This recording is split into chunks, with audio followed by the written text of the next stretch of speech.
السلام علیکم، میں ہوں نور العارفین صدیقی اور آپ دیکھ رہے ہیں عارفین نامہ۔ تم سے پہلے جو ایک شخص یہاں تخت نشین تھا اس کو بھی اپنے خدا ہونے پہ اتنا ہی یقین تھا۔ کوئی ٹھہرا ہو جو لوگوں کے مقابل تو بتاؤ، وہ کہاں ہیں کہ جنہیں ناز بہت اپنے تعین تھا۔ انتہائی سادہ سی بات ہے، لیکن نہ جانے کیوں وقت پر لوگوں کو سمجھ میں نہیں آتی۔ آج ایک اخبار میں ایک بہت چھوٹی سی خبر لیکن ایک نہایت عبرتناک خبر، حبیب جالب کے شعر کا، جس کا میں نے ابھی آپ کے سامنے خلاصہ پیش کیا۔ حبیب جالب کے شعر کی تفسیر بن کر کے وہ خبر جو ہے وہ سماعتوں پر بجلیاں گرا گئی۔ خبر کے مطابق ایک عدالت میں پیشی کے موقع پر سابق پی ٹی آئی رہنما فواد چودھری اپنا چہرہ میڈیا کو دیکھ کر چھپاتے رہے۔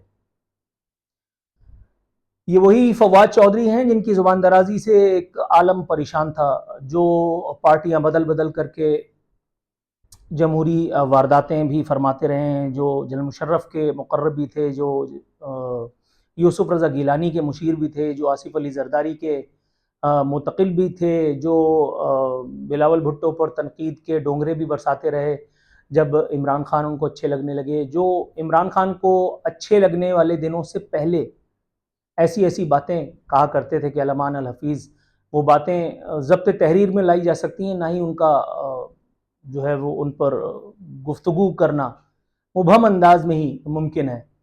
وہ زبان ایسی نہیں تھی کہ جس کو میں اور آپ استعمال بھی کر سکتے۔ لیکن خیر، بہرحال قرآن کریم کی ایک آیت ہے، مجھے یاد ہے ہمارے پاس ایک قرآن ہے، اس میں بڑا خوبصورت سا اس کا ایک ٹیکسٹ ہے کہ اور نشانیاں ہیں اس میں صاحبان عقل کے لیے، تو کوئی ہے جو غور کرے۔ پھر اللہ تعالیٰ کی وہ نصیحت ہی کہوں گا، میں قرآن پڑھ رہا تھا ترجمے کے ساتھ، تو اس میں میں نے دیکھا اللہ تعالیٰ نے بیان فرمایا کہ ہم لوگوں کے درمیان دنوں کو، وقت کو پھیرتے رہتے ہیں۔ تو وہ وقت جو کبھی فواد چودھری ایسوں کا تھا، اب وہ وقت ان کا نہیں، اب وہ وقت کسی اور کا ہے۔ جو باتیں پہلے فواد چودھری، عمران خان ایکسیٹرا کو سمجھ میں آ جانی چاہیے تھیں، جو ان سے پہلے والوں کو بھی نہ آئیں، وہ باتیں اس وقت بھی اگر سمجھنے والوں کو نہیں آ رہی تو اس میں کوئی تعجب، کوئی حیرت کی بات نہیں ہے۔ اقتدار کا ہما جب انسانوں کے سر پر آ کر بیٹھتا ہے تو انسانوں کی عقل اسی طرح سے جواب دے جاتی ہے، ان کی بصارت اسی طرح سے دھوکہ دے دیتی ہے، ان کی آنکھیں اسی طرح سے خیرہ ہونے لگتی ہیں، انہیں سامنے پڑی ہوئی شے بھی دکھائی نہیں دیتی۔ میں آپ کو یاد دلاتا ہوں، طارق جمیل صاحب، ان کا بیان اس وقت بھی انٹرنیٹ پہ موجود ہے، آپ اگر دیکھیں گے، اللہ تعالیٰ جب انسانوں سے ناراض ہوتا ہے تو ان پر کس قسم کے اول جلول حاکم مسلط کیے جاتے ہیں، بارشیں بے وقت ہوتی ہیں، بے وقوفوں کو حکمراں بنا دیا جاتا ہے۔ اگر اسی تعریف کی، اسی ڈیفینیشن کی روشنی میں ہم دیکھیں تو کیا اللہ تعالیٰ ہم سے ناراض نہیں ہے؟ معاذ اللہ۔ کیا احمق حکمراں ہمارے سروں پر مسلط نہیں تھے؟ کیا احمق حکمراں ہمارے سروں پر اب مسلط نہیں ہیں؟ اور کیا آنے والے حکمراں کے بارے میں بھی آپ اور میں کسی خوش فہمی کا شکار ہیں؟ آپ ہوں تو ہوا کریں، میں تو نہیں ہوں۔ مجھے تو یہ بات روز روشن کی طرح معلوم ہے کہ یہ جمہوری واردات دراصل موروثیت کی بگڑی ہوئی شکل ہے، اور ہمیں جمہوریت سوٹ نہیں کرتی۔ ہم وہ قوم نہیں ہیں، ہم دراصل قوم ہیں ہی نہیں، ہم افراد کا گروہ ہیں، وہ بھی ایسا گروہ کہ جس میں نظم و ضبط کسی قسم کا موجود ہی نہیں۔ تو جناب، اس ایک وقت میں بھی جو لوگ ہم پر حاکم بنا کر کے مسلط کیے گئے ہیں، اس وقت اگر ان کو یہ باتیں سمجھ میں نہیں آ رہی تو کیسا تعجب۔ جب عمران خان صاحب ہمارے سروں پر مسلط تھے تو ان کو بھی اسی طرح کی لال گلابی باتیں سوجا کرتی تھیں، وہ بھی بڑی خوبصورت باتیں کیا کرتے تھے، ریاست مدینہ کی دہائیاں دیا کرتے تھے، کہ لیکن اسی ریاست مدینہ جو انہوں نے اپنے طور پر مختلف وارداتیوں کے ساتھ مل کر تعمیر تقریباً کر ہی ڈالی تھی، اس میں جب سانحہ سیالکوٹ ہوتا ہے، سانحہ ساہیوال، جس میں وہ سی ٹی ڈی اہلکاروں نے ایک گاڑی کو بھون کر کے رکھ دیا، اور اس میں ان معصوم بچوں کو، جو دودھ پیتے تو نہیں تھے لیکن بہرحال کچھ اتنے جوان بھی نہیں تھے، ایک بچی کے ہاتھ میں دودھ کی بوتل بہرحال ضرور تھی. میں نے اس پر نیشنل ٹیلی ویژن پہ اپنا پروگرام بھی کیا تھا. عمران خان صاحب نے 2 مہینے کے بعد ان بچوں کو پنجاب وزیر اعلیٰ ہاؤس بلوا کر کے اور ان کے ساتھ فوٹو سیشن بھی کروایا تھا. یہ بالکل اسی قسم کی واردات تھی جس طرح سے وہ معصوم بچی زینب, جس کو سی ایم پنجاب اس وقت کے شہباز شریف نے جس کے والد کو بلا کر کے اور جن کا مائک رانا ثناء اللہ نے, یا پتہ نہیں رانا ثناء اللہ, ہاں شاید رانا ثناء اللہ نے جس کا مائک بند کر دیا تھا. اس قسم کی وارداتیں تو ہم لوگ دیکھنے کے عادی ہو چکے ہیں.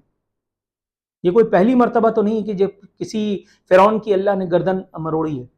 یہ کوئی آخری مرتبہ تو نہیں ہے کہ جب کسی شداد کی جنت کو اجاڑ دیا گیا ہے.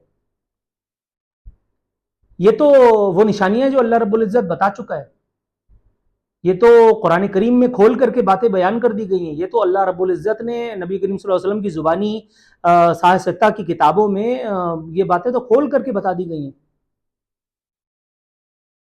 لیکن کیا کیجئے ہم انسانوں کا کہ ہمیں اس طرح کی باتیں ذرا کم کم ہی سمجھ میں آتی ہیں. وہ باتیں جو ہمیں سوٹ نہیں کرتی ہمیں وہ کم کم سمجھ میں آتی ہیں.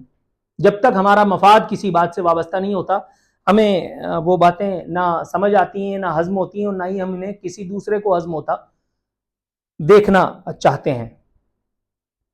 آج اس وقت کی بھی اگر آپ بات کریں تو کیا واضح نشانیاں نہیں ہیں؟ عدالتوں کے چکر لگاتے چہرے بدل گئے ہیں. کل انہی عدالتوں میں صبح سے شام تک مریم نواز اور نواز شریف چکر لگا رہے تھے, اور آج ان عدالتوں میں چکر لگانے والی شخصیت بدل گئی ہے.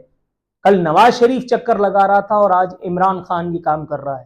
کل نواز شریف پر پیدر پہ ایف آئی آرز کٹ رہی تھیں اور آج عمران خان پہ پیدر پہ ایف آئی آرز کٹ رہی ہیں. تو کیا اللہ رب العزت نے اپنی کوئی بات سچ ثابت نہیں کر دی کہ ہم وقت کو افراد کے درمیان گھماتے رہتے ہیں؟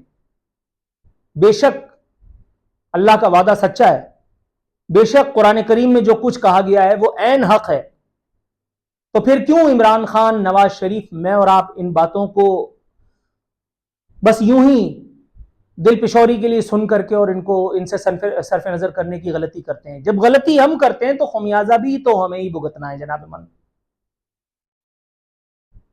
بظاہر یہ ایک بہت چھوٹی سی خبر پر مبنی ایک ایپیسوڈ ہے, فواد چودھری کا اپنا چہرہ چھپانا, لیکن کیا آپ نے ذوالفقار علی بھٹو سے لے کر کے اور آج تک, بلکہ ذوالفقار علی بھٹو کیوں, فیلڈ مارشل ایوب خان سے چلیے, فیلڈ مارشل ایوب خان سے لے کر کے اور آج تک کے جتنے بھی حاکم, جتنے بھی سو کالڈ حاکم, جتنے بھی آمر, جتنے بھی سیاسی آمر, جتنے بھی فوجی آمر ہم پر مسلط ہوئے ہیں یا کیے گئے ہیں, کیا یہ ان کی کہانی نہیں ہے؟ ایبسولوٹلی ہے, ایبسولوٹلی ہے. ایک وارداتیہ کبھی اکیلا واردات نہیں کرتا, اس کے ساتھ باقاعدہ پورا کنبہ پورا گینگ ہوا کرتا ہے. پاکستان بھی کبھی اکیلے تو نہیں لٹا حضور, پاکستان بھی کبھی اکیلے تو نہیں لٹا. ایک آپ کو ملا چاہیے ہوتا ہے, ایک آپ کو کوئی سو کالڈ انٹلیکچوئل چاہیے ہوتا ہے, بلکہ ایک, میں اپنے طور پر کہہ رہا ہوں, یہ ایک سے زائد بھی ہوتے ہیں. یہ فضا کو سازگار کرنے کے کام آتے ہیں تاکہ آپ آرام کے ساتھ لوگوں کو اپنی لال گلابی باتوں میں مشغول کر کے اور حکومت کرتے چلے جائیں. تو کیا اللہ رب العزت کی مشیت نے بھی آنکھیں بند کر رکھی ہیں؟ جنرل فیض حمید اور جنرل باجوہ نے بھی تو یہی سمجھا تھا. جی ایچ کیو میں لوگوں سے سلام وصول کرتے ہوئے اس 4 سٹار جنرل باجوہ کو کبھی یہ خیال یا خیال خام بھی چھو کر کے گزرا ہوگا کہ اللہ رب العزت اسے ایک غیر ملک کے شہری سے یوں برسر عام ذلیل کروائے گا؟ جس شخص نے پاکستان کے مفاد کو اپنے بوٹ تلے روندا, جس شخص نے اپنے تجربے کی بھیٹ ایک پورے ملک کو چڑھا دیا, جس شخص نے پاکستان کی اسمبلی کو ربر اسٹیمپ بنا دیا, جس شخص نے پاکستان کے سیاستدانوں کو, تالے آزما سیاستدانوں کو, مفاد پرست سیاستدانوں کو اپنا باج گزار سمجھ کر کے استعمال کیا, آپ کے خیال میں اللہ رب العزت کی مشیت اسے محض جنرل ہوتے دیکھ اس کے سامنے سرنگوں ہو جاتی؟ نو سر, نو. یہ پاکستان کا آئین نہیں ہے جو کسی فوجی جرنیل کے سامنے دم توڑ دیتا ہے. یہ اللہ رب العزت کی مشیت ہے، یہ اللہ رب العزت کا آئین ہے جسے اللہ نے لکھا ہے، اور اسے دوبارہ اس میں ترمیم نہیں ممکن، اس میں ترمیم ممکن نہیں ہے میرے حضور۔ آپ لائیے کسی بھی فرقے کے، کسی بھی مسلک کے ملا کو، آپ اس پر کسی بھی جگہ کے مفتی کی مہر لا کر کے اور فتویٰ اس پر صادر کرنے کی کوشش کیجئے، it will not be changed at all. No sir. اللہ تعالیٰ پروردگار عالم، میں بس یہی دعا کرتا ہوں اپنے لیے بھی، سب کے لیے، اللہ تعالیٰ جب کبھی منصب دیتا ہے، اللہ تعالیٰ جب کبھی اونچائی دیتا ہے، تو ہمیں اپنے آپ کو بہت ڈسپلن میں رکھنا چاہیے، بہت زیادہ ڈسپلن میں رکھنا چاہیے، اس لیے کہ پکڑ صرف اسی اونچائی پر ہوتی ہے۔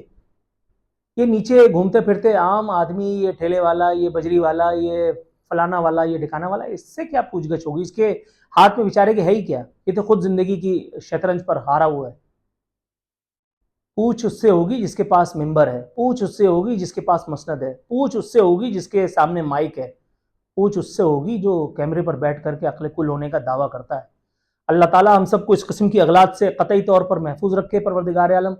اللہ تعالیٰ ہمیں راستی پر رکھے، اللہ تعالیٰ ہمیں تمام لغزشوں کو، ہماری جو ہم سے سرزد ہوئی ہیں، ان کو معاف فرمائے، اور اللہ تعالیٰ عافیت والا معاملہ فرمائے۔ فی امان اللہ۔